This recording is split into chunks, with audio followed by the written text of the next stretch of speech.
Yo, I want to chill right now. You're disrespecting me in a public forum right now. You realize that? Yeah. Okay.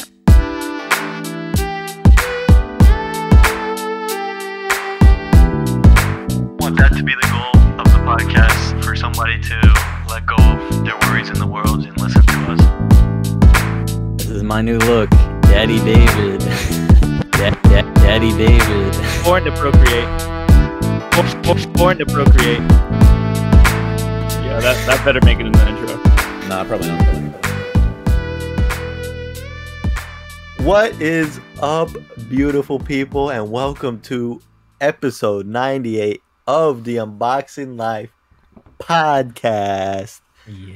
We are here today bringing you a movie box episode, box office, whatever it is, whatever you want to call it. Jujutsu Kaisen 0. I got my four men with me.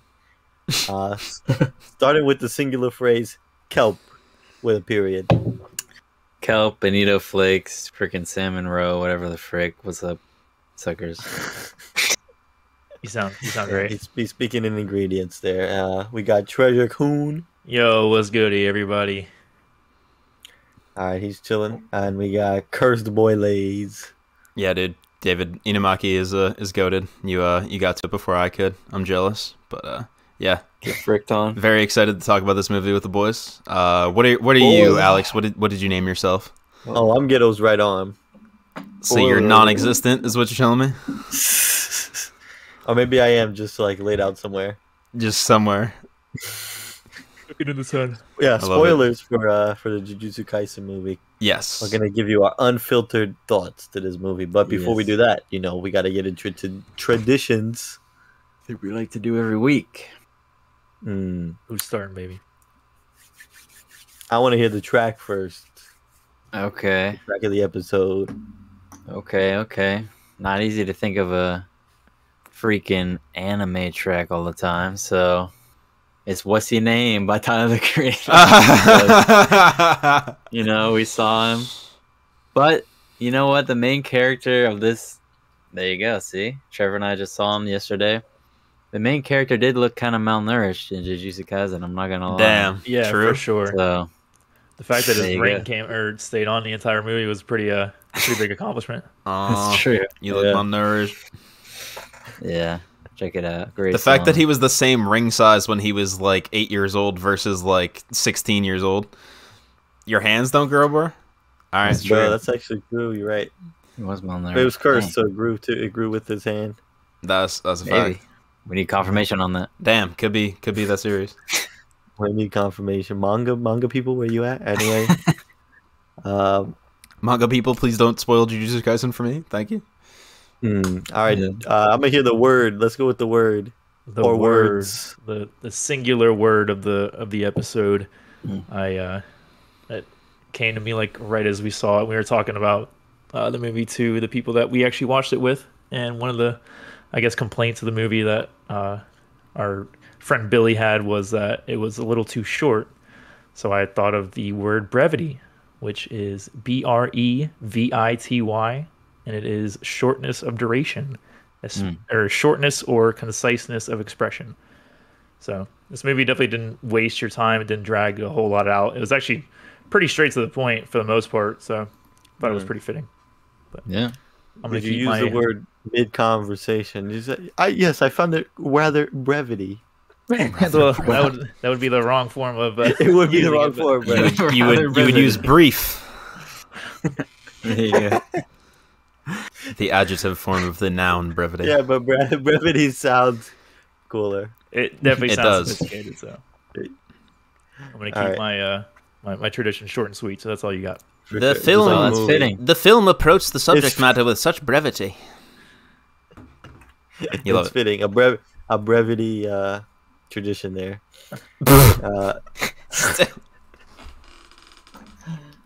All right, I guess I'll go with my joke. It's kind of trash because half of us heard it already, but I'm gonna start with some storytelling. We had a great day today, go seeing this movie. We had a lot of fun. One of the activities we did is we went axe throwing. Pretty cool. David is down there thinking of all the axe related puns that I'm about to make. But so we were throwing axes. We had 2 per lane, so we were throwing them, and then we were at this point where we would like throw the axe, and if it would bounce off, then we would just throw the other one, leaving both of them on the floor. And then the employee or whatever came over, and he was like, "It's like he just asked us, not to throw them 2 at a time, because if they ever hit each other, they might like chip or something." And I said, all of this to just say, it won't happen again. It was an accident. Yes, brother. Yeah, it was just as cringe when he said it the first time. It was pretty great though. Lordy. I mean, he was You just gotta trying laugh not. at me though. He was just trying to not to like lose his job. They were gonna give him. He wasn't trying to get axed. Give him the axe. Yeah, he wasn't trying to get axed. Bro, I can imagine the fucking employee at the axe throwing place like hearing the accident pun like for the 1000th time in the week, and he's just like his eyes roll into the back of his fucking head. Put this 2 weeks in immediately. Probably. I love it. No, Yes, it's to deal with good. it. It's good. I did not Alright. predict it, so. Alright, that's me last. Yep. Let's hear that fact. I know. Tell us how Yes. booming this movie is doing. I don't know. Wow. You didn't even know what I was gonna say, and you said booming. That's wildly ironic. So the Hiroshima Okay. Wow. deadass that's the fact this week. Okay. The Hiroshima peace flame has burned continuously since it was lit in 1964 and will remain lit until all nuclear bombs on the planet are eradicated and the planet becomes free from the threat of a nuclear annihilation. So That flame is never I, going to I said a long ass time ago. Yeah, I don't. Oh, sure. We'll see whether that flame goes out or not. If it's put out by a bomb or by us, we'll see. But yeah. No, I thought it was appropriate. I said a while ago. When I don't have I try to make my facts closely related to the subject matter. But if it's anime and I don't have one that's quite perfect, then I'll try to do Japan related stuff. Honor the land in which it was made, and that one came up, and I thought it was particularly relevant due to what's going on with the situation in Europe right now with Ukraine and Russia and everything, and the threat of nuclear war has never been more prevalent in our lifetime. It's only been as prevalent as it is now when it was such in the Cold War and the Cuban Missile Crisis and all that. So very intense times, and I'm really glad that we still get to, indulge in the simple pleasures of going to see an anime movie with our friends and sitting down on the podcast. And so I feel truly blessed, to have you guys, and with all the tragedy going on in the world and intense situations like that we get to still do this and enjoy our freedoms like that. I really enjoy it. So For sure. let's hope that flame goes out under proper circumstances one day. Yeah, for sure, bro. Totally. So yeah. All right. And we want to Made it pretty solemn. I apologize, but it's serious times, so But For sure. we're gonna have a great fucking time talking about this movie. That's for sure. So we'll kick it off as we go. Let's do it. Absolutely. We can start. So with here it is. I mean, our anime box / movie box office. We're here. Jujutsu Kaisen 0. What are our thoughts, gentlemen? What are our thoughts? I like the energy. I don't think I've ever heard Yeah. you like that that pronounced. That was fantastic. Well, I you mean, know what, Alex? It's Sour Patch Watermelon. Sponsor us. You know what I'm saying? We're giving this man life. And I'm giving this movie a 0. Ooh. Oh, Yeah, Jesus man. Christ. Get it? I'm with you, Alright. dog. I'm with you. Yeah, this was no Mugen Train. Damn. Okay. Oh, so wow. we're not feeling great about the film. Tell me about it, Trev. No, Tell me about it, David. We enjoyed the film, but Yeah. No, it's good. David, give me one that's good. Yeah, I know. We had a whole, Yeah. whole A conversation. review. Our review of the movie. It's good. It's worth the $8.95. All right, thank you for turning into the turning in. All right, I'm done with the joke. Never mind. All Go right. ahead, David. Yeah. See you later. All right. Yeah, box it up. Maybe that's the turn. Facts. I'm about to turn in for real. I have to turn into the freaking wolf man and get my energy back. None of that came through. Some of it did. Yeah. We are fricked. No, I mean this is good. It's interesting. There are definite highlights for me. It is. I'm with Billy, like you talked about earlier. The brevity was a certain factor that didn't really add to it, in my opinion, because there are crucial parts I would have just liked to see more meat on, I guess. I've actually seen it twice, so I missed like the first 15 minutes. It was a chaotic day on Thursday. I went to see it with my girlfriend to try to see it with everybody who wanted to see it. And it was definitely better, like having the 15 minutes. Just where did you leave off of the first time? Like, where did you pick it up? I was wondering that the whole time. I picked it up when they like get into the elementary school and they're like starting to fight the curses. So I'm confused. What do you mean picked it up? But did you walk into the movie later? He was 15 minutes late the first time you watched it. The first time you watched it, okay. Yeah. So, and to comment that we were like an hour early to this one, so there you go. Exactly. There it is. Well, I guess David, I mean, you still saw a majority of it your first watch through. Were you feeling the same way after your first as compared to the second, or did you develop your thoughts more? What was your experience? I felt better. I feel like there was no big idea that really shifted or changed in my mind. It was just like I had the same complaints, but seeing that beginning of just where the character was at the beginning of the movie helped me empathize with him more and understand where he's coming from as a protagonist and whatnot. I mean, they flash back to his life, but like just starting it off like you're meant to. It makes more sense. Yeah, it makes a lot more sense than you. Right. I feel that because it is pretty crucial and it kind of kicks things off pretty eerily in the beginning. Yeah, for sure.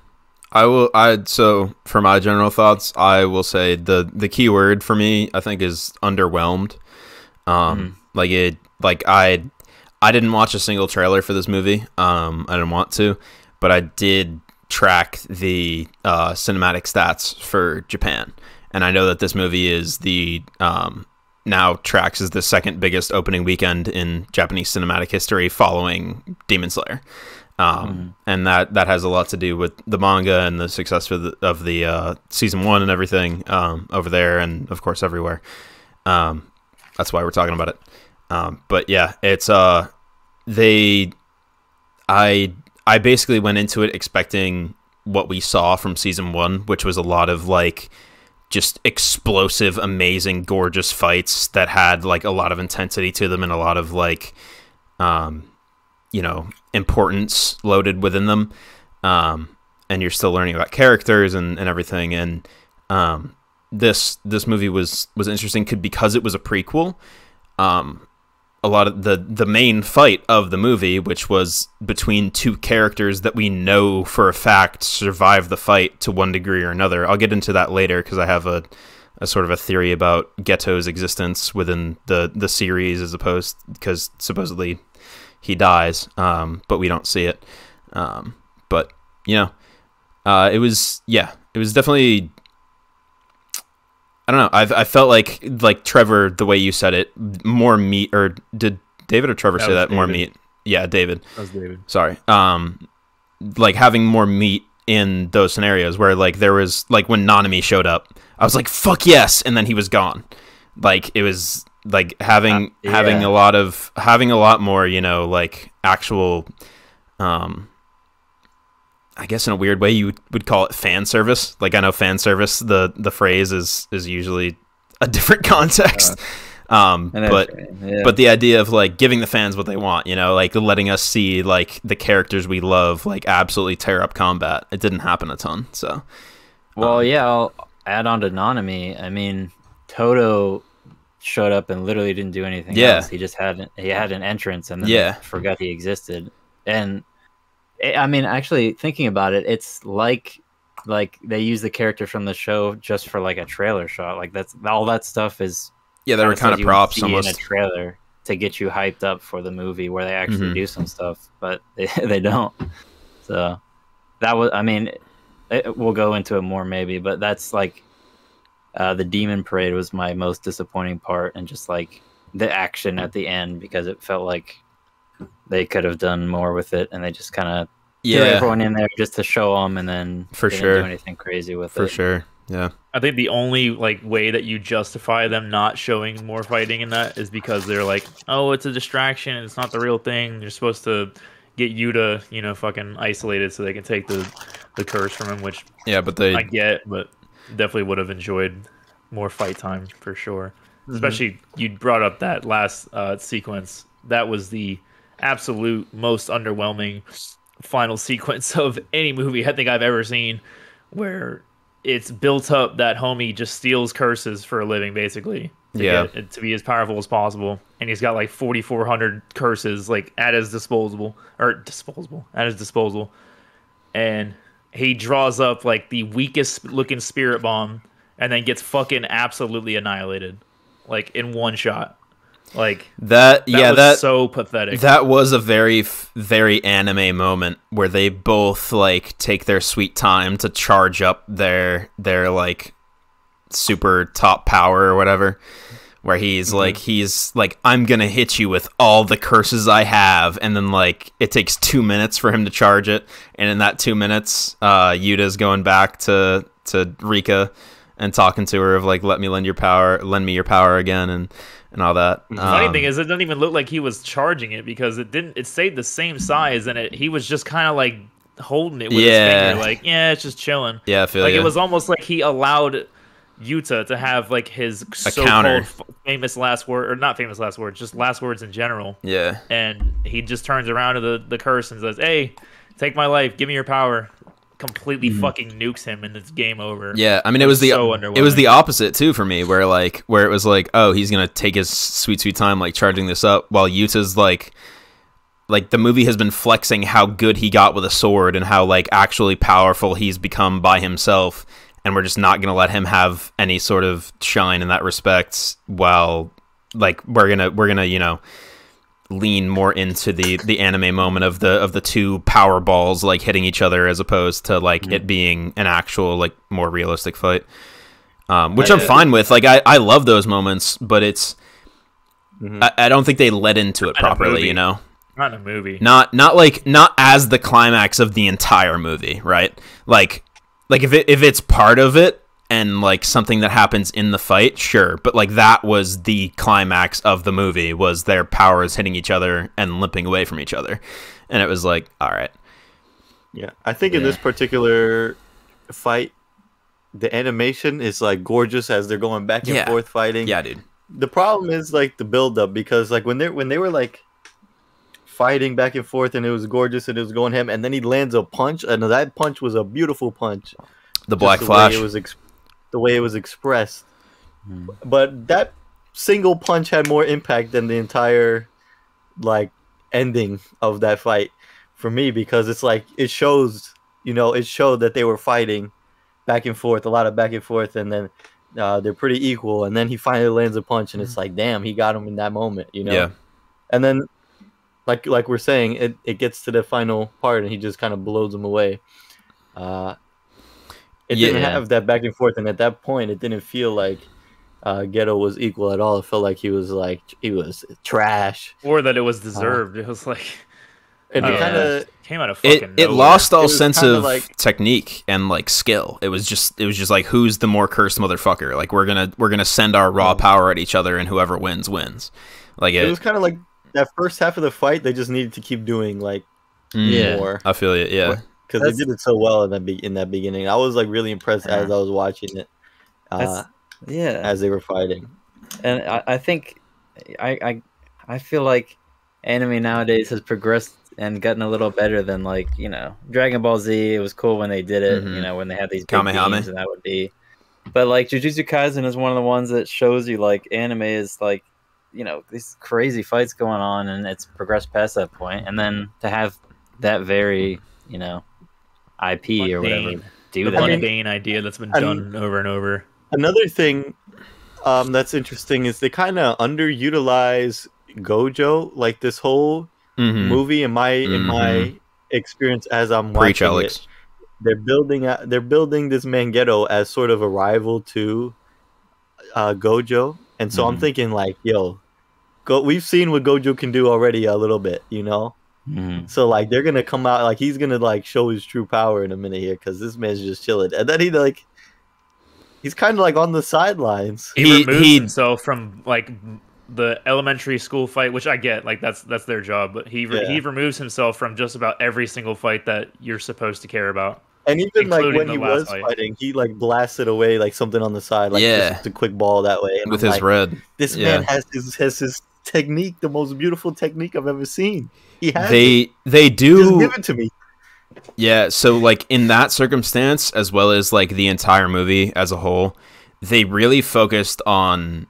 I mean, after watching it and like really considering it, it really feels like the goal of the movie was to firmly world build and be like, this is exactly what we're working with going into season 2, because they had this very, very important character who they like talked about but didn't necessarily emphasize in season 1, who is Yuta, the guy we followed the entire movie, and his journey, and that's who Todo like comes to Tokyo looking to fight. Like he like in that scene in season 1 of Jujutsu Kaisen when the other school first shows up to Tokyo, and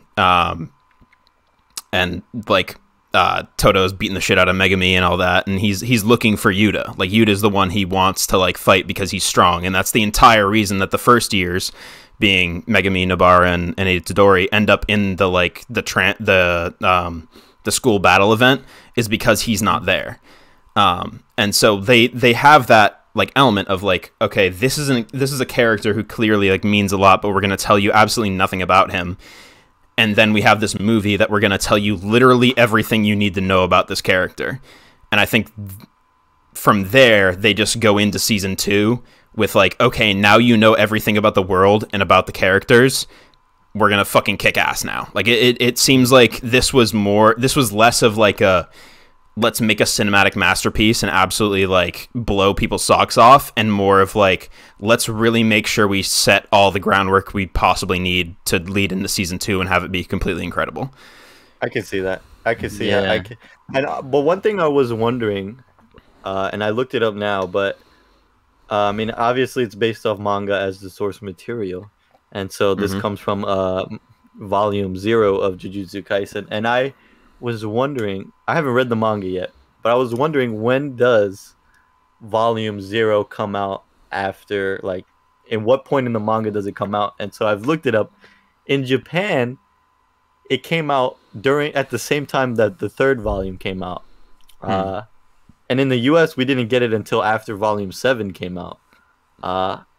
It's kind of interesting, that release schedule, but to think that the author put it out at the same time as volume 3, I'm not sure, because I feel like they're doing some more setup. I know they talk about it in the season of the show, but do you know in your quick research how many volumes were turned into season 1?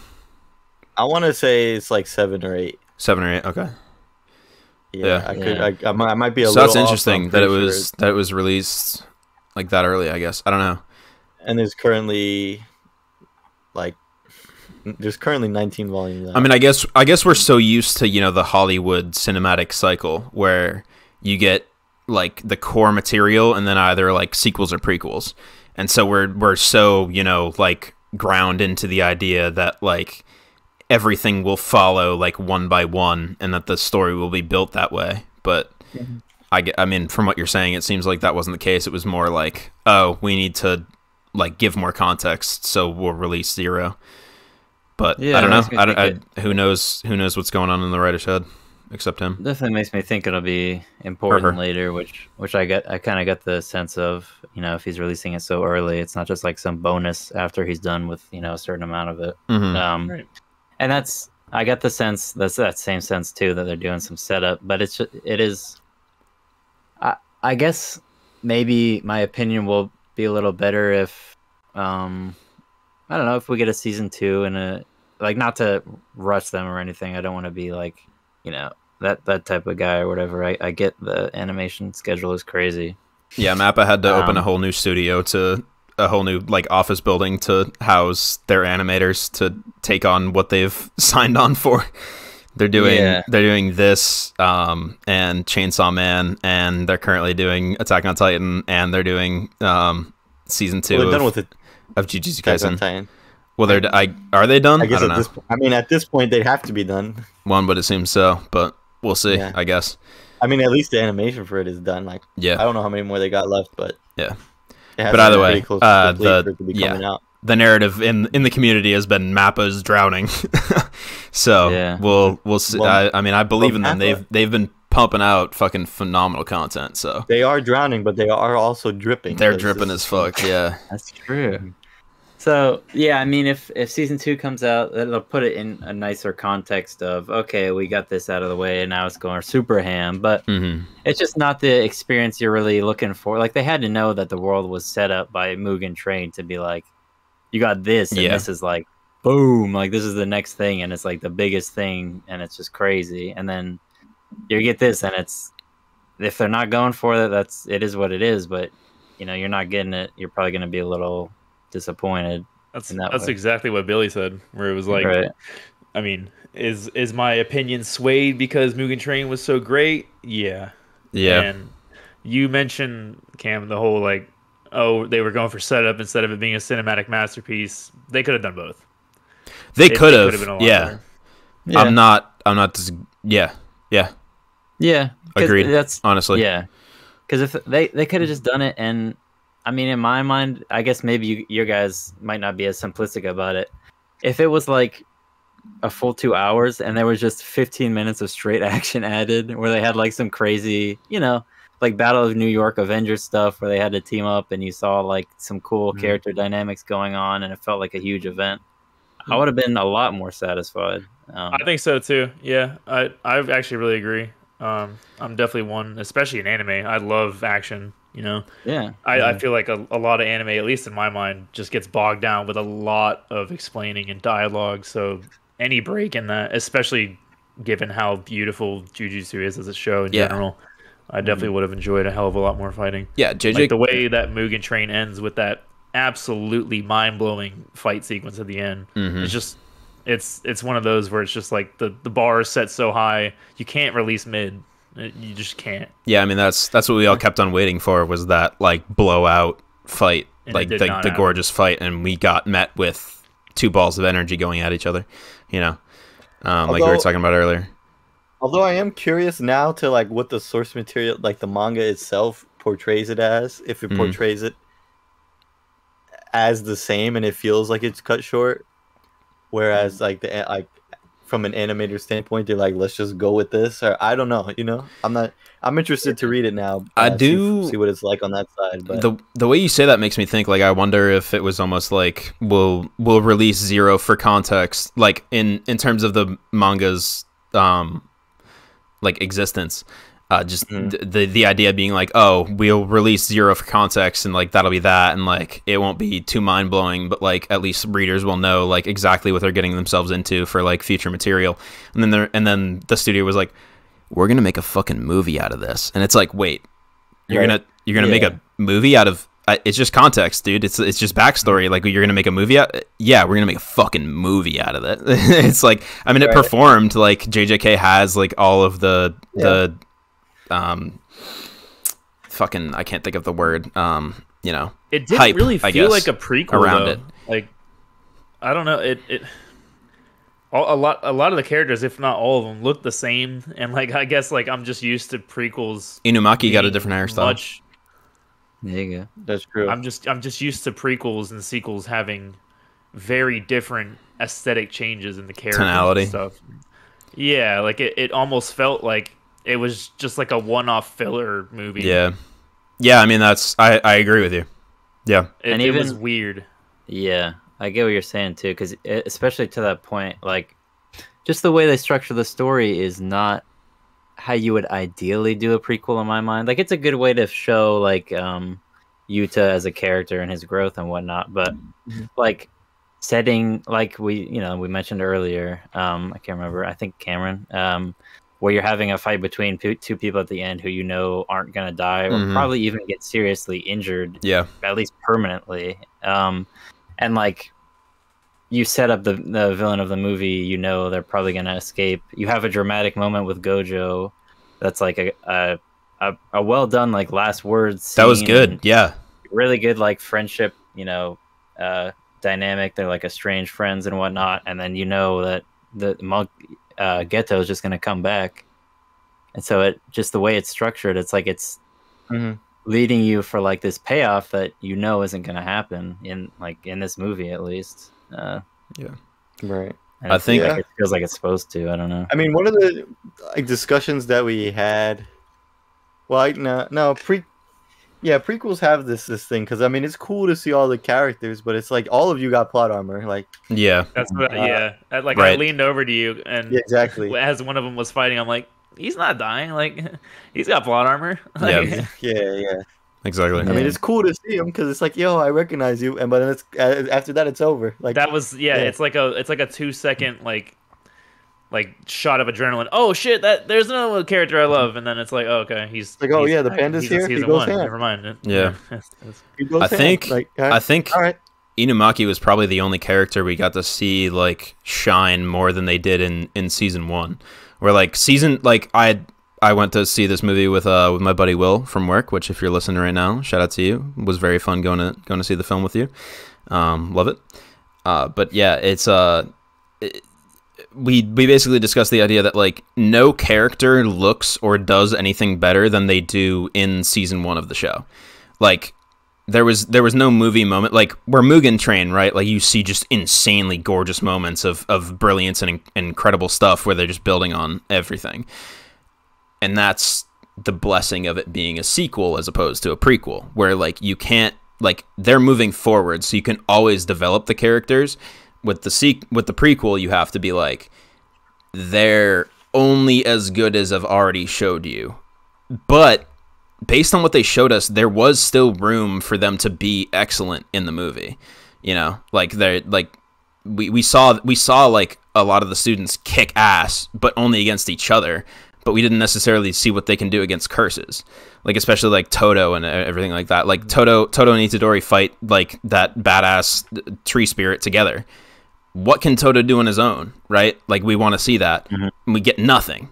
So it was. That's why I say underwhelming. Like I said at the beginning of it, is because you see, like you made the point, David, is you see all these characters and it's almost like a tease. It's almost like just for the trailer almost, where you're like, oh, these are all the characters I love. Let's watch them do absolutely nothing that I care about for the entire movie. Yeah. I mean, I think the only things that it does is like introduces a new character, which the post-credit scene you kind of see like a present day sort of thing where he it was interesting. Post-credit was very interesting. We should talk about that fully. Yeah. And I mean, and they explore more into a villain that we'll probably see more of. In Ghetto, I don't think they would. I mean, spend the whole lot on him for him not to come back in some shape or form. We have seen him already in the show. But he might be more prevalent, more so than the main villains or helping the main villains out. So I guess that'll be interesting. I mean, it's like that backstory to his whole ideology, philosophies and whatnot. So, yeah, I mean, they show characters that we've seen.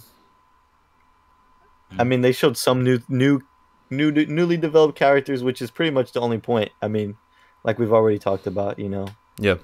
Yeah, I think like what we're saying, like I think you can actually have really cool moments in a prequel. Like the characters don't die and you kind of know their abilities, but like you can put them in interesting types of situations, like you're saying, where Toto has to, he's like in the middle of the freaking parade and he has to go crazy and he's surrounded, or like also don't make the tension that like, oh no, Maki's gonna die, because no, the frick she's not. Like obviously, yeah. Like structure it like we're not worried about that. Just make it something else. Like just make it like a crazy action scene, or make something interesting happen with her character where she might be in peril, but don't try to make the audience think something's gonna happen when they know it's not. Like, so that's true too. Yeah. Yeah. I did wonder as I was watching it, because I'm currently trying to get Madeline into anime. My lovely girlfriend, for those who don't know. And so I was wondering, like, if you had no concept of Jujutsu Kaisen, would it be a better experience watching the prequel and then season 1, as opposed to like watching season 1 and then the prequel? And I'm still not sure, because it was underwhelming. So it's like, you know, you want to sell the person you're introducing to it on it, right? But I found it underwhelming because I was comparing it to season 1, you know? So I still don't know where it would land. Well, you want to be a big brain boy?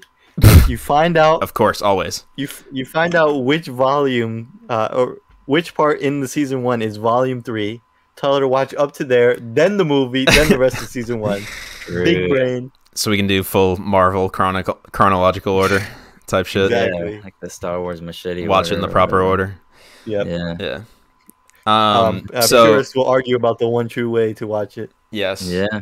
I It could be definitely. good. I mean, it could be. Yeah. You know, imagine purists arguing about how to watch fucking Jujutsu Kaisen in the movie.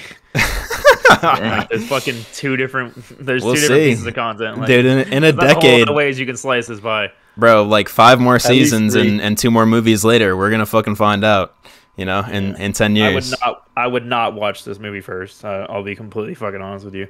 Yeah. I think it does a pretty poor job of explaining or like introducing the characters that That's- you grow to love in season 1. Yeah, that's what I focused on, was the idea of, like, they do explain a lot of stuff, where my friend Will went to the bathroom at the perfect time during the movie, because it was just the part where Maki was explaining that she was the outcast of the Zenin clan.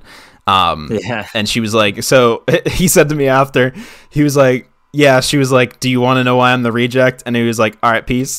Like, he was like, yeah, I already know, like, see ya. And so he like left and came back like as she was explaining it, and then the next fight scene happened, and so he timed it perfectly, like he literally missed nothing. Yeah. But yeah, it was funny. But I mean, I have as we've talked about for the last, you know, half an hour, lots of gripes with this movie, but I do think it does a lot of things positively and well. It was still gorgeously animated, for sure. I liked a lot of the scenes where they did sort of 360 animation, where they had the background kind of rotate, or they rotated the camera around, you know, the scene, and had a lot of different angles and a lot of intensity and a lot of impact frames like that. They did that a lot with Maki whenever she fought. With Maki, for sure. She's very aerodynamic and It's very weapon based. in the air. Yeah. Yeah. Yeah. I did, David, the thing you said before about, like, you can still have important moments in a prequel, I think they did succeed in a couple moments, one of which being in, I believe it's episode 20 of season 1. They, like, Itadori is first learning how to use Black Flash, or Koksen, Yeah. I think they say in Japanese. And they, like, he hits Tree Spirit, the Tree Curse, and Nature Curse, whatever it is, and they cut to an interview with Nanami about Black Flash, and he's talking about, like, oh, what's my record? 4 times. We see that in this movie, in like him fighting the curses, he hits his 4 Black Flashes in a row, which is like a cool little like one of the love letter to the fans kind of moments, almost, where it's like, if you were paying attention, like, this is your reward, almost. So it was cool. It was cool like that, where they show you, like, exactly the moment in which Nanami was that powerful, and it allows you to compare it directly to, like, because the implication in season 1 is okay, if this very established, very strong Jujutsu sorcerer has his record at 4, and we watch Itadori hit 4 right after he learns what Black Flash even is, like, that's just how strong he is. And then you even get more context built on top of that, with, like, actually seeing the exact circumstances in which, like, a super good sorcerer landed those hits, and it wasn't even as intense as Itadori was fighting. So Yeah, I like that moment. You're right. That's a cool way they tied it in and did a significant moment. And I took me the second watch to even notice what was happening, but that was cool. And they used the Black Flash with, you know, Yuta hitting 1. Yeah, against dude. Geto, which was awesome. That was definitely one of the best shots. The of impact movie, I frames, think. yeah. So clean. They, like sync it up to the guitar. Mhm. Nice. The music throughout was great. If I don't know if y'all have anything to say about that, but I have like literally no complaints. I thought it matched the tonality of the movie the entire time. I thought like I was always entertained, by what they were playing in the background. It didn't stand it was out. all right. Yeah, it's pretty average for me. I honestly couldn't. I don't even remember a whole lot of the music at all. Yeah, I mean, I just like solid is great blended. for me. Like I don't know. Like I just like as long as the music is like is there and I can appreciate it. Like I'm like, yeah, that was fucking great.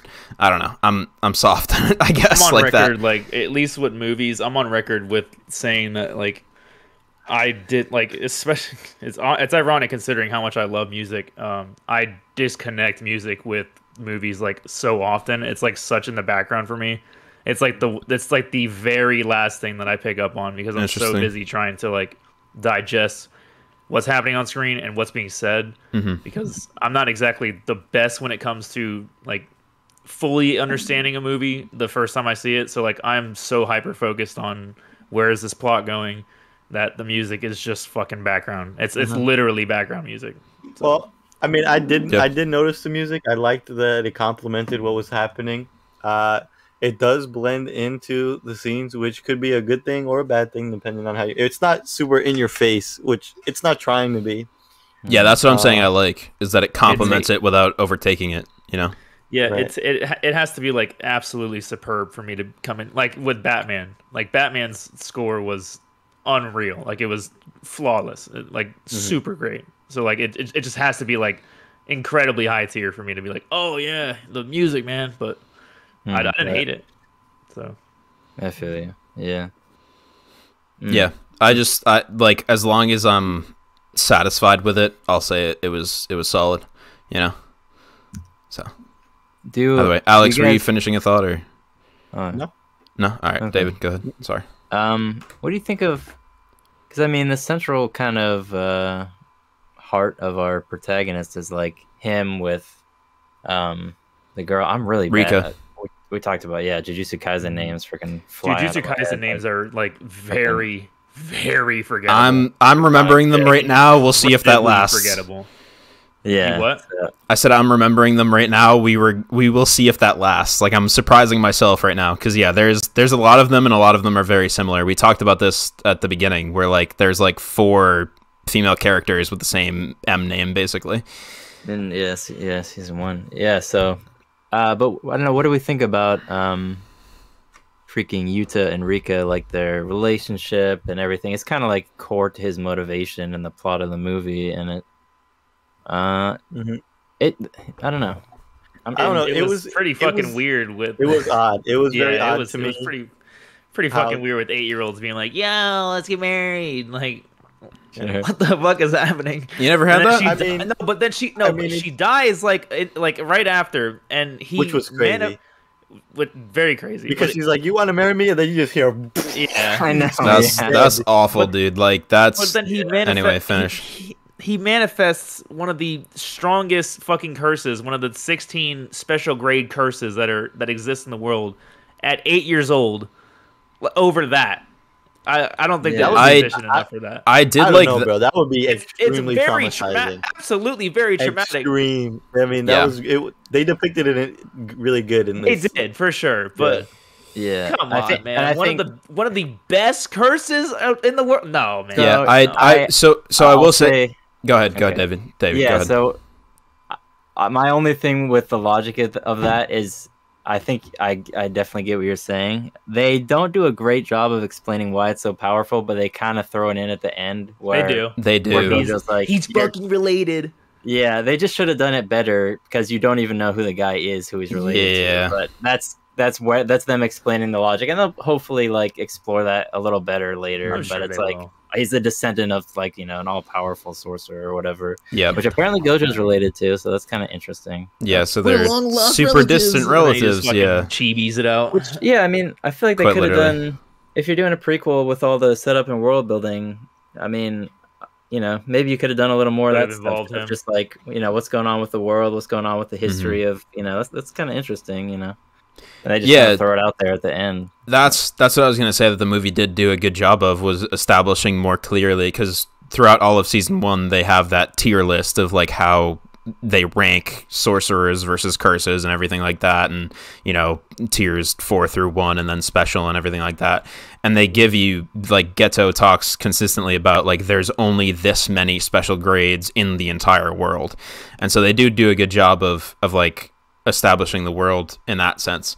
But yeah, David, you're I'm right. incredibly in love with their ranking system of 4 to 1 though. Like, just there's not a whole lot of variation between, you know, 4 and 3, 2 and 1 in my mind. So like for them to be like, oh, he's a level 3, but this guy's a level 1, and that means like immense power difference in the show. But in me like when I'm watching it, it's like, that's 2 numbers. Like, he's 2 numbers away. I feel like they did a pretty good job of explaining it in the show. In terms of curses, like the curses designs themselves, they definitely have fun with implementing them. Yeah, for sure. But they kind of are very simple in like what they can do. Like you know, like a number is just like there's like the basic level, and they're just kind of like trash. And then like I get what you're saying with the increments, but we haven't seen a whole lot on the curses side. Like, I absolutely cool looking ones, but nothing too crazy yet. Branched off of that, the part where they Inumaki and Yuta go to that who the shopping. Fuck is that? Like, who Inumaki is the curse speech user. Okay. Yeah, Inumaki Senpai, the guy who speaks in rice ball ingredients. Yes. Yeah, him. So he goes like he was the one I was talking about earlier, where like the first like idea we get of his power in the show is him fighting like one of the strongest curses that has ever existed on the fucking planet. And so he like immediately tears his throat up. So it was great to see him get some shine, because he was one of my favorite characters in the show, and he didn't get like a ton of time in the show. So when he like, you know, has that whole what's God damn it, school of fish. School is the correct name for a group of fish. I was going to say flock like an idiot. Yeah, so that entire school of fish in the shopping mall, and he just says explode, and they all like eviscerate. Like, that was a great scene.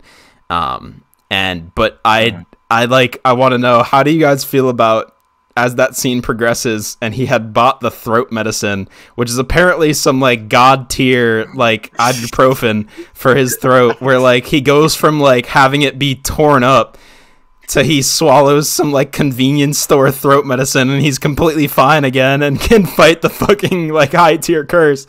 I was like, and they have that whole cinematic moment where he like goes and retrieves it and throws it to him and he chugs it in midair. And I was like, what is happening right now? As far as I'm concerned, that's dope. It was like, yeah. it was so anime though. It was so anime. I looked at it with the side eye for sure, but I definitely believe. Alex, when that was happening, I could not help but thinking of when your Pokemon is paralyzed, they're frozen, and you just like spray it with a freeze heal or something like that, and he's right back like oh, he just spent like $400 Poké on that throat medicine. Like, that's so good. Yeah. Jesus, that's a cool. It just slid down his throat, and as it was like going into his stomach, he didn't even digest it. Yeah, it was done. Like the second it was in his esophagus, he's like, oh, yeah. It's supposed to just instantly repair. I can speak again. Yeah, it's a cool way to like have a interesting dynamic to his fighting or whatever. I think on that note, I think like he has great moments with that speech stuff, because it's supposed to be like some of the most powerful techniques. Like the plummet was really cool, but like I wish plummet was great. Plummet was fucking sick. I wish they left a crater in the ground. It was awesome. Went into like, can he do different? Like, how much different stuff can he do? Because a lot of times he'll just be like this thing, and then they'll just be like hurt, and it's like it would be more interesting. And they have a little bit of variation on it, but if he like starts to say like, if he says something like, he starts freaking raging like he's on Xbox Live and like throwing out like nasty language, and they just get fricked on. Like, would that be a thing, or is it just like a basic command is all he can do? Homie just commits genocide. I mean, to that point, it's like, why would you need any other words besides just like, yo, die? Right. Like, Yeah. die. Yeah. You just die every time. Dead. Die. Yeah, I Like, mean don't have that's a great that idea of how it works. they make that argument in the show where like the more severe punishment you inflict on the victim, the more severe punishment you inflict on yourself. Where like with super tiny curses, like that whole group of fish, he can just say explode and he's chilling. But with like Ghetto, he says plummet and he fucking sends that motherfucker to the core of the earth and he comes back, but he still is like ripping his throat apart. So I like that. Yuta, obviously, that was a very, very interesting thing that another bit of world building with Yuta's character that we're definitely gonna have to see more of is the fact that he like pulls out a freaking megaphone out of cursed energy and uses Inumaki's technique on one try, like without actually burning himself out. He kind of just started to become OP God. as fuck, like really like Yeah. almost out of That's another nowhere. Like They wanted you to believe that he's done all this training. It's like, yo, it's already been 3 months and he's a freaking samurai. Yeah, it was a little weird. I don't know. That So I don't think he like whipped it out and did it first try. I think it was like behind the scenes or something. He was like teaching him, which is cool. I mean, You would we've think never so. seen that kind of shit, and for him to just casually have it out, it's just. Yeah. I mean, wild. his like as the megaphone like evaporates or whatever, he does say like, "Oh wow, that's the power of curse speech" or whatever. So he seems to want to convince you that it's the first time he's tried it. So But then he says when he's telling Rika to conjure it, he's saying like, bring that out or do that. One yeah, or do something. that. So it's like they planned it beforehand. You're right. Yeah, yeah, and Yeah, then they just it's not- could. Yeah. yeah. I mean, Like if- we're gonna if do they're trying that. to- Yeah. they're trying to sell us on the idea that this is such an immense like curse. It's not completely out of the realm at that point to think that he could do that. technique. Yeah, I think it kind of does lend to like the main conversation of like setup versus it being a big crazy payoff is like showing that he has all these nasty natural powers that spontaneously appear isn't that bad if like now we know it and it's going to be some crazy thing where they, you know, have it in a fight later and it's explained, but like if this was like the climax of the show and Itadori just pulls out a megaphone and then that doesn't work as well. So for the purposes of this Get him, movie, Sukuna. yeah, for the purposes of this, it doesn't necessarily work as well because it's not set up. But then Yeah. it might work. I'm just thinking, almost as if they might have shot themselves in the foot with this one. Just in the sense that they wanted you to think that this was going to be huge. They wanted you to think that homie was about to really try and attempt to wipe out the Muggles, you know, with 50,000 I thought the same curses. fucking thing, Alex. I was like, this is some Voldemort type shit. Like he wants the yeah. Jujutsu Kaisen purebloods. All right, keep So going. it's like Sorry. they had this whole parade. They had them coming, and then, like we already discussed, it's anticlimactic. But I don't know how well it contributes to the current villains in Jujutsu Kaisen. Now it's like they want you to see the big bad in this movie, and now we're gonna go back to the big bad in season 2, and it's just some homie like all stitched up with multiple arms, you know. So it's Maybe. like, so I don't know. So what can they step up on the villain side of things to make us go like this is gonna be a real challenge, and they have to bring Yuta in for it, you know, and even then it's gonna be a challenge. So it's like, what's next? How much crazy can it get if all the curses in the world don't do it? I don't know. It was it was interesting the trajectory the movie took, where it was like, because we, like I talked about earlier, we have this idea of like Yuta being like extremely strong, even within the context of Jujutsu sorcerers, because that's who Todo wants to fight. Todo wants to fight the strongest people he can possibly find, and Yuta is who he's looking for. So we know already, like with barely any context, that Yuta's like super disgustingly strong, and the movie initially sets up the idea that he's disgustingly strong because of the curse that's attached to him, like as if like because Megumi, right, is a summoner basically, like he I forget the word they use in the show, but he brings forth curses that he's tamed and can therefore use them in combat, and you want to believe a similar thing about Yuta, basically, like that he is that strong of a curse user because he has a special grade attached to him. As we go through the movie, then the curse gets broken as a like in a weird, almost Disney way, like Very Disney. love solve Yeah. the curse, like, I guess. Like I mean I don't actually want to rip on that too much. I do want to return to that of like the line that Gojo delivers about love being a curse and everything, or love being the worst curse, because I think that's like pertinent and interesting. But yeah, just the way they like move forward with it. I thought it was gonna be that he has this curse attached to him that he can control and therefore manipulate and like turn into the ultimate weapon.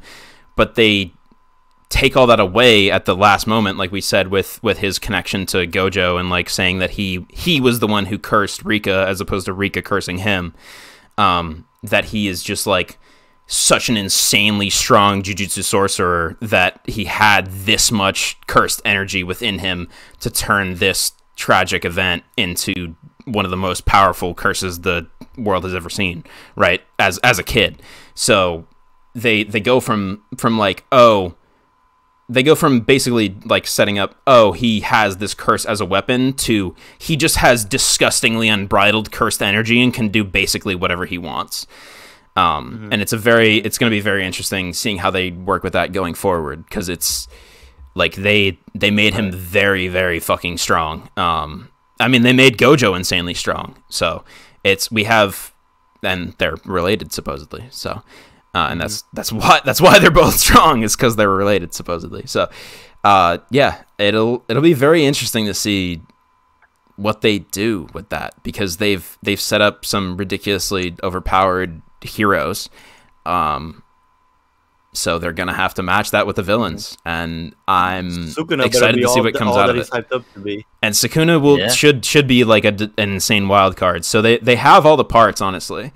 And I could not be more excited for season 2. That's something interesting. Like, and as an afterthought, like they didn't really mention anything to do with him or any of his Sukuna at all. No fingers. Yeah. I mean, it makes. Oh, yo, we got a finger. I don't know. Within the logic of the show, it makes sense, because the beginning of season 1 is the beginning of Sukuna coming back into existence. I know, so but like, didn't Gojo's like, we already have this number of fingers? Yeah, correct. Yeah, you're right. So I don't know how much they definitely could have, and they didn't. So that is interesting. You're right. Do we want to talk about that post-credit scene? Because we had there was a little bit debate on the location or time of the scene or whatever. Okay, it wasn't even a debate. It was just like a silly comment of him saying that, I bring the fucking condiment with me everywhere to make it feel like Kenya, and we just remarked that, why would you have that sauce or that condiment in Kenya if you were in Kenya? But that was a joke. Makes sense. Yeah, it was. Yeah. It almost rubbed me the wrong way, where they were like, they referred to the singular black guy in the movie as that foreigner or whatever. Like, I wasn't gonna mention that, but it is a little odd. It was a little weird. Is like a whip. A rope, I guess, but yeah, it is a whip technically. There's things where my brain is just so poisoned by being on the internet. I guess, being definitely didn't. I know. That's what I'm saying. A whip, like, of course, like a lot of people with normal brains aren't gonna think of that way, and like, also like, people are talking about that kind of stuff more often in America than they would be in Japan. So obviously that wasn't near the intention, but like, just a weird thing that like it struck my brain that way coincidentally. Yeah, I wasn't worried about his weapon necessarily. That's definitely something that I hope they're not doing. But I do stand by it. Was like, I wonder if it's like the voice, I don't know what kind of voice actor they got, or even I don't speak Japanese, so obviously I wouldn't know what someone else speaking Japanese would sound like. So maybe they could tell like through their accent. I don't know. Dog, he has lines in English where he says like "wow" and stuff like that. One of them said nonsense, and it hit like a fucking truck. It was hilarious. Like he has these certain lines that like line up with the subtitles as if he's saying them in English, but it's like super exaggerated. these girls sitting next to me in the theater would not shut the fuck up. Like, they were like, I almost turned to them like twice. Like, they were laughing at like literally anything that was like slightly off. This is a whole tangent that has nothing to do with the movie itself, but it was just like, it was so bizarre where like every little moment they were just like, ha ha ha, oh my god. Like, I was like, it's not that good. Like, what are we doing here? Yeah. And so laughed every time homie said salmon. So that was like every single moment where he like said an exaggerated English word, they were like cackling, and I was like, what? Like, this feels racist. Like, I don't like, I'm not sure exactly how. English words are mad funny. It feels slightly like wrong that you're finding it that funny that he pronounces the words that way. Like, I don't know. No, because our whole thing, we had a pretty great audience. Like, they were laughing along with it, and it come on. How many people did you guys actually have? Because I only had like 20 other people in the theater. I mean, it's not like we had a good like 30 or so. It was surprisingly not as like, you know, packed as I thought it was for like middle of the day on a Saturday. It was actually a lot more people that I realized, like, as the movie ended and the after credits was done, when people were just filing out of the room. I was like, holy shit. Like, we were in like row F, and there was only like 5 rows behind us, and there was like mad fucking people like filing out. There might have been 50 people in there, but gotcha.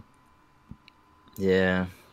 I will say the humor, at least for the like first 20 minutes or so, like the back and forth between Yuta and the class, like when he's getting introduced, that whole like sequence is hilarious. But the movie did pretty well with like the anime cuts of like humor where they'll have a serious line and then they'll like have a deadpan face and like the screen will change.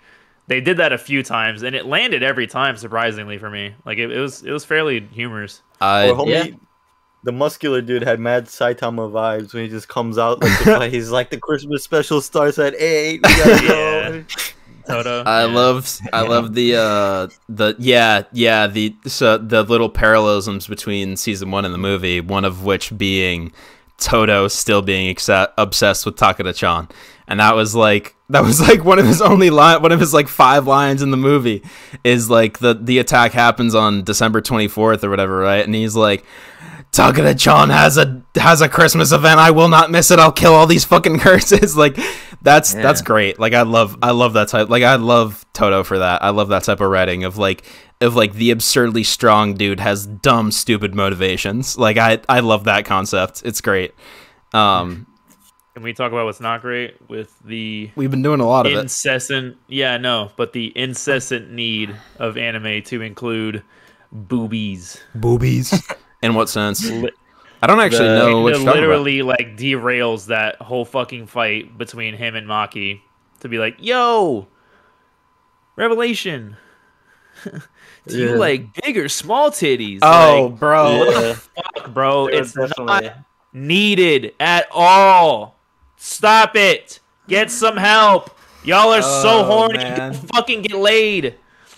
Dude, I went the opposite way on that. I thought it was so dumb absurd. I thought it was so dumb absurd. I couldn't be mad at it. I was like, this is such a departure from existence. Like, I don't even know what's happening anymore. I'm just along for the ride.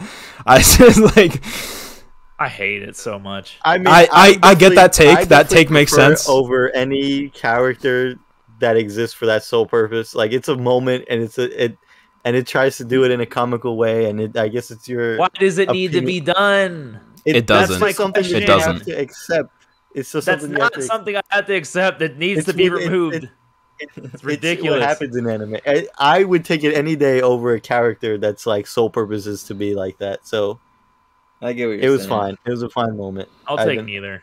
It was definitely the moment of humor that didn't hit for me. I mean, they make it as funny as they could, but that joke it's like, hey, remember boobs? Yeah, it's like, yeah, fucking women have titties. Like, what? No, and it's a little disappointing because season 1, Toto talking about the type of woman you like is actually funny, just because like it's the way he is about his character, and it ends up having impact, reflecting on him, and like Jennifer Lawrence, like it's just weird and funny But like this is just like they tried to do it again, but it's just like very simplistic and elementary. Fucking L Boobs. life. I don't know. I Yeah. mean, like Cameron said, it's absurd, and like it's absurd in the fact Yeah. that out of everybody, the panda is worried, is wondering about boobies. But Yeah.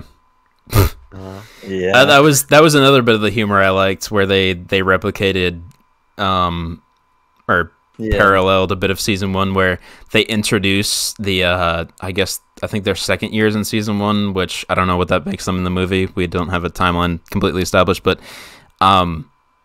Gojo introduces Itadori to the second years and is like, this is Maki, this is Inumaki, and this is Panda. And he explains, like, Maki's this, Inumaki is this, and that's a panda. And that's what he does in season 1, and it's the same shit he does in the movie. Where, like, and Yuta even says, like, you underexplained the one I wanted to know the most about. Like, he literally has that line where he's just like, this is the person that, like he completely introduces the first two, and then just says, that's a panda. And it was the exact same joke from season 1, and honestly, it hit me just the same. Like, I honestly, probably hit me even better because I knew they were replicating it almost exactly. So, Yeah. I liked it. I mean, I don't know.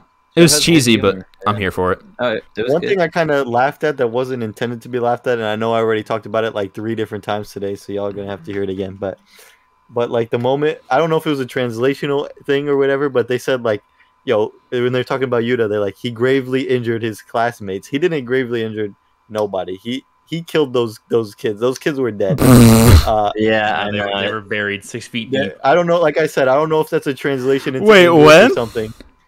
They But, said like- it like twice, like in the very beginning when Yeah. like he goes off on the people that are bullying him, like the newscasters Yeah. and everyone were like, "Yeah, this guy gravely injured these 4 classmates." Like, fam, they literally were stuffed in They a just got locker eviscerated. together. The Blood was locker coming opens. out. Yeah, it's like a puddle of organs. And it's like they're all like, Was that at the very beginning of the movie? discombobulated.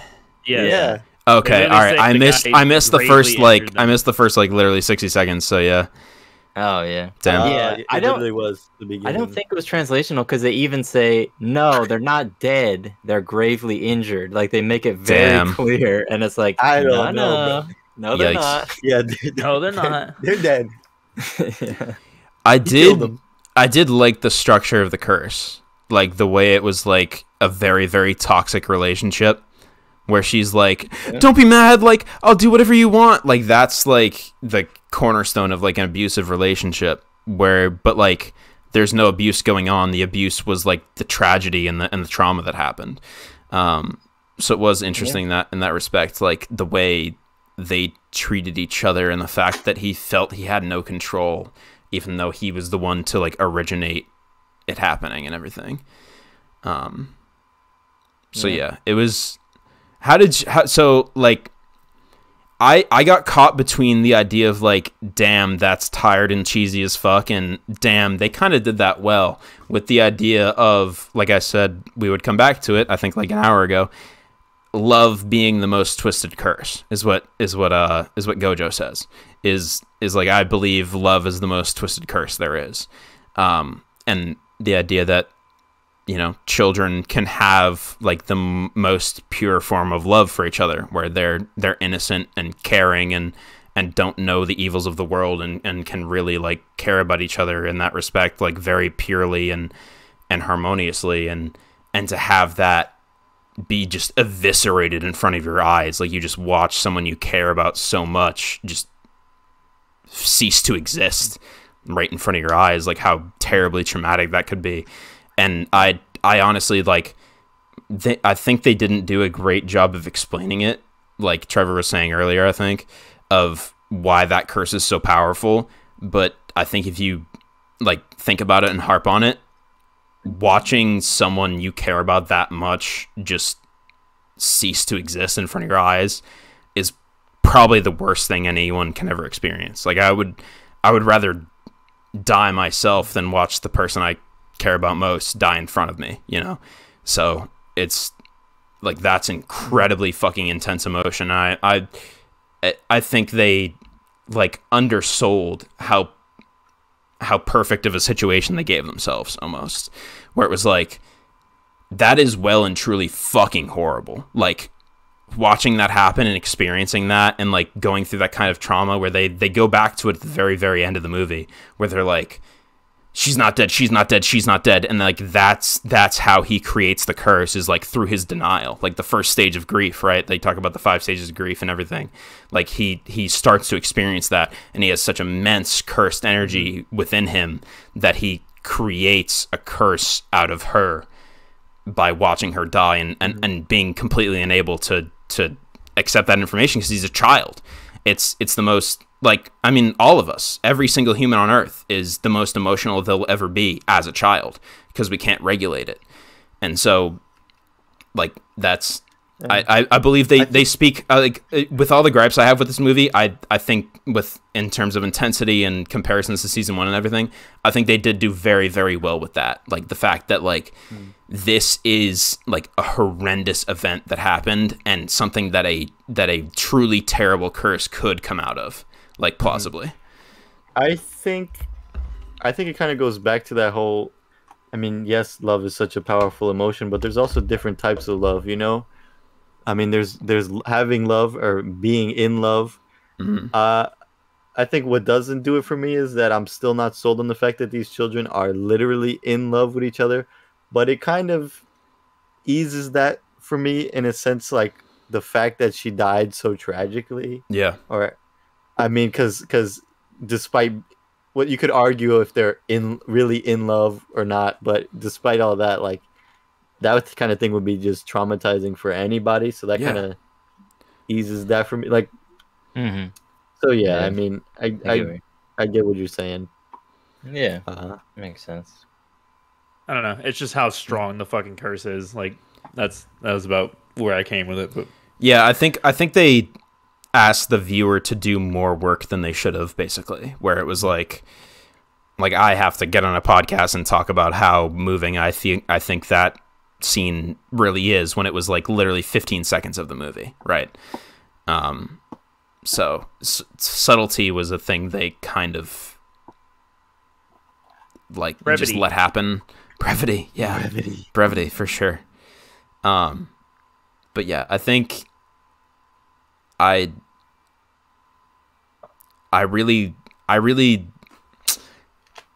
happy with it overall. Like, I'm not. Oh, yeah. Like, I wanted the movie to like absolutely blow my socks off. We compared it to Mugen Train, right?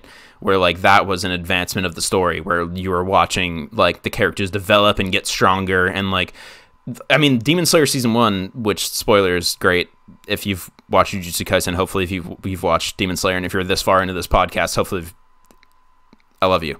But anyway, just like we watch the characters get stronger and stronger, and this movie was not that. It was kind of the opposite. And so you see more explosive, more interesting moments in that movie versus this one, and those are the two most massive anime movies we've ever had, let alone that have come out recently, you know. But yeah, I think it's gonna be a fucking L for just about any anime movie you compare to Mugen Train. If I'm being honest with you, fair. At least for the next few years. Yeah, I mean they just the bar. They did the damn fucking thing. Like, it's the top selling movie in Japan all time for a reason, you know.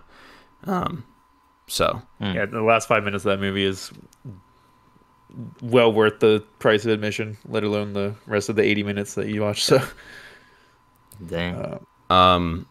So I'm getting the feeling we're close to wrapping up. There was another thing I wanted to bring to your guys' attention that I don't know if you noticed or not, but if you did, maybe you can hop on the hallucination bandwagon with me, because I'm not sure if I noticed it and they put it there on purpose. I just put up air quotes for audio listeners.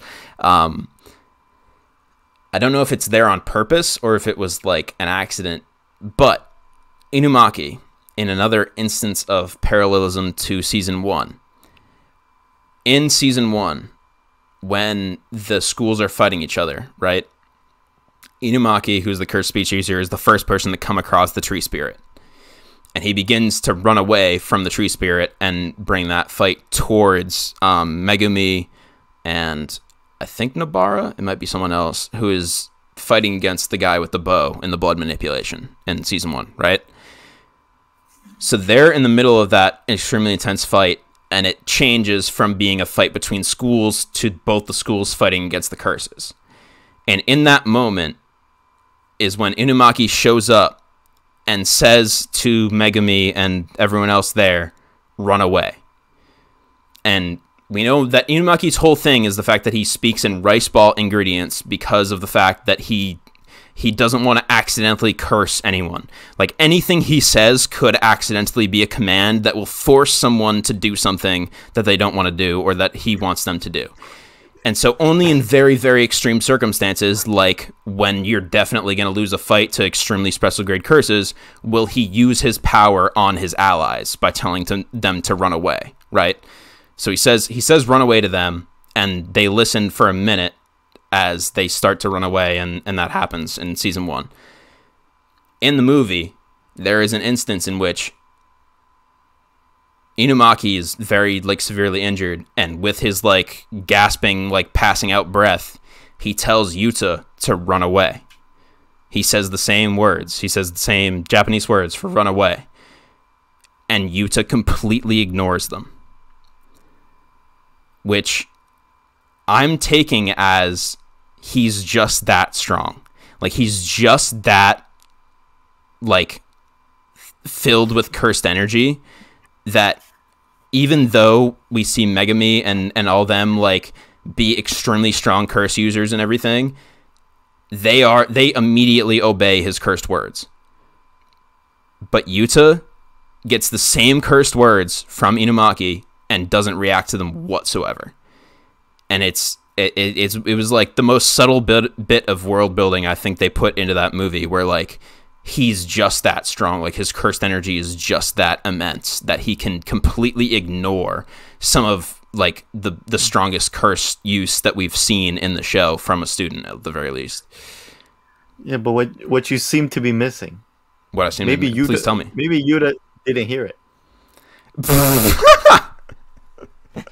Facts. Maybe. Facts. I think the counter argument I thought of for myself was the idea that, like, he's out of cursed energy or whatever, but they don't really establish that in the show. They don't really establish like a running out of, like, capacity of mana or anything like that, you know, like they do in certain shows. Like if Inumaki can, like, talk and breathe, like, he's using his cursed energy. Like, he's using his cursed speech if he's talking. And so it seems like that was the case. I noticed that moment. I guess I figured he was just, like, so completely, like, almost passed out that he had no energy. But I guess what you're saying makes more sense. Yeah. Because the reason I think what I'm saying, as opposed to, like, him running out, is that every time he's, like, close to running out, he just injures himself more. So it's not like he, like, can't use, like, it's not like he says something and it doesn't work. It works, but he just, like, suffers extreme injury because of it.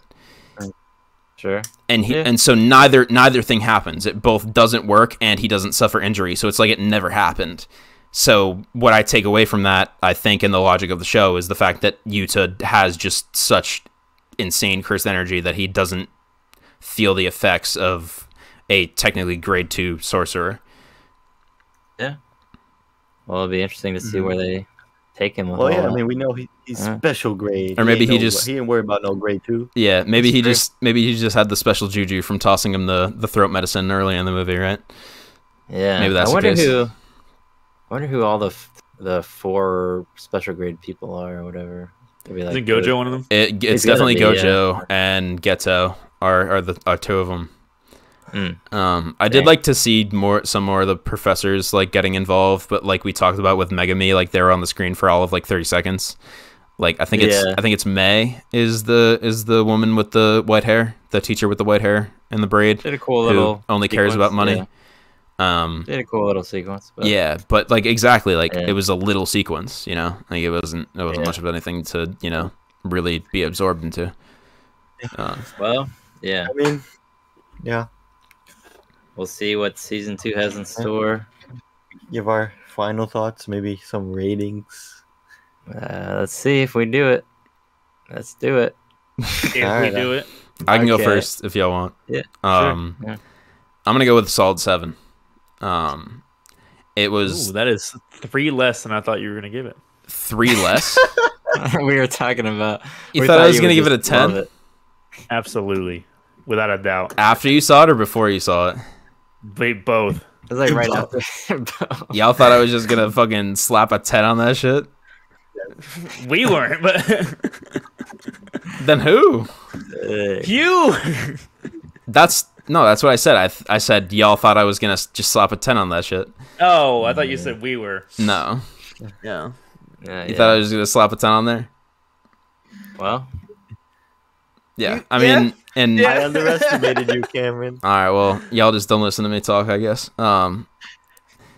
I talk too much. That's my fault. Yeah. So yeah, I'll go with a 7. It was definitely above average, but well below what I wanted it to be for sure, and well below what it could have been, as we've been saying the entire time.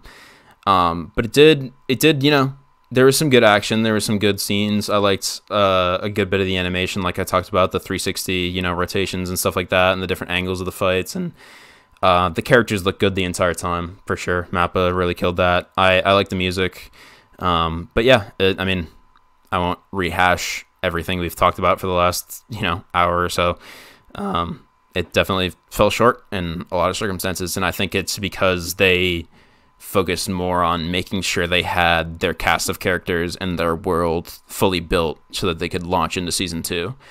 And that just really, giving this movie a 7 out of 10 really just gives me a massive bit of faith going into season 2. I think I got my hopes up for this movie, and I'm keeping that going into season 2, because I thought they were gonna knock my socks off and everything, and really make it intense and everything. But it seems like they're just doing more setup, and I well and truly have to believe that setup is going to come true into beautiful fruition.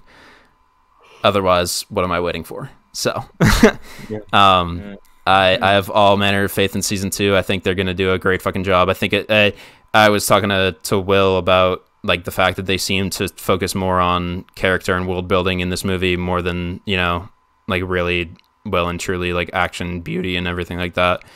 Cinematic masterpiece, like I was saying earlier. So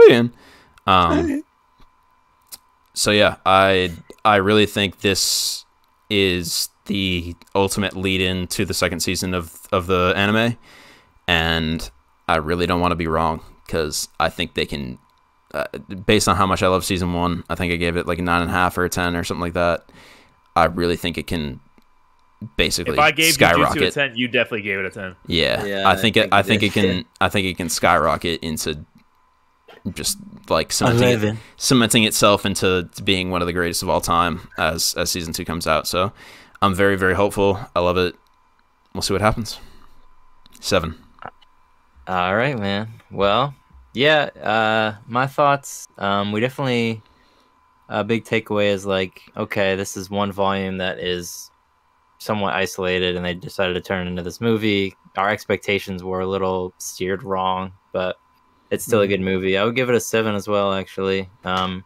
It still delivers on some pretty above average good fights. I mean, it looks pretty great at some points, and Gojo slapping the frick out of that dude and then going wow, was that upped it 1 point. I love that part. He's just this dude is so freaking strong. I'm getting the frick. He's getting. I was gonna describe it as slap boxing too earlier when we were talking about it. That part's great. Yeah, Wow. it has great moments. It doesn't have an amazing full ending sequence or something crazy. I was not ready for. It's a little underwhelming. Yeah, not too much to say. I thought I had some other point, but not really. It does its job, and Yuta's a cool character, so we'll see where they go from here. Yeah. Yeah, I think pretty much what you guys said sums it up. The animation is great when it wants to be. I would have to give it a 7 as well. I think, like David said, we were kind of steered wrong. It is a prequel at the end of the day.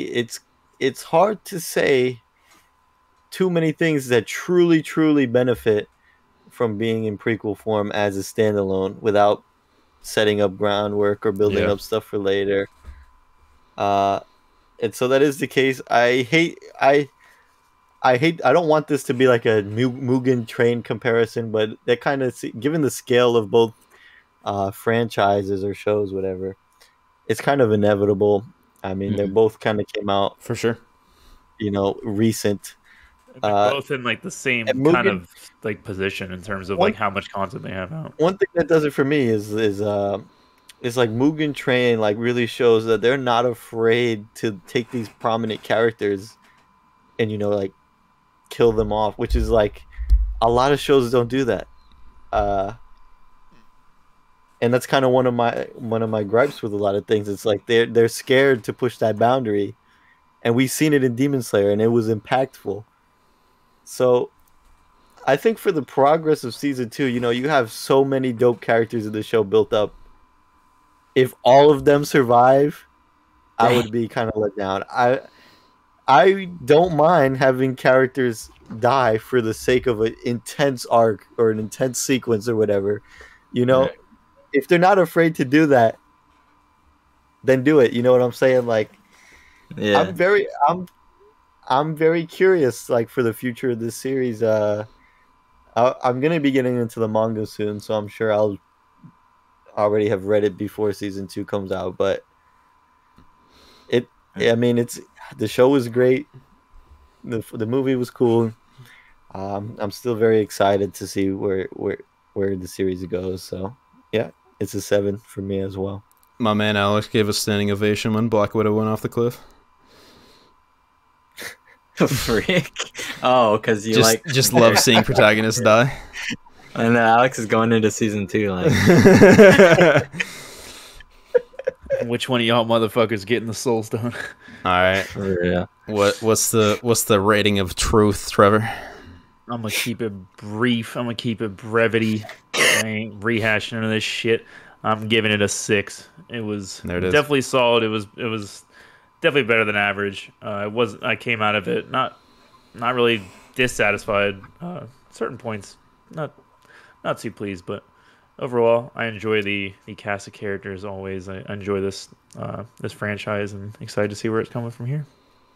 That's it. Give it a 6. Sure. All right. It's been real, everybody. Nothing else needs to be said. We got some stuff coming down the pipe, as it were. Maybe to get excited. We don't want to say anything yet. Maybe we won't even say anything. No? But circle the date on your calendars and get ready for a alchemical reaction. Hey, yo. You can't explain. See you, suckers. Now they brotherhood of merry men over here. We're chilling. Yeah. Yes. My hamster about to be a central topic on the podcast. Think about it. Do your research. Get back to us. We dropped. Yeah. What has the Alchemist done in the past couple months? Let's see. Mm-hmm. Yeah. I don't know. Two pretty crazy albums. That's true. Well, I mean, we'll be talking about some of the Alchemist freaking work and even sooner with freaking Benny and Conway. So look out for that.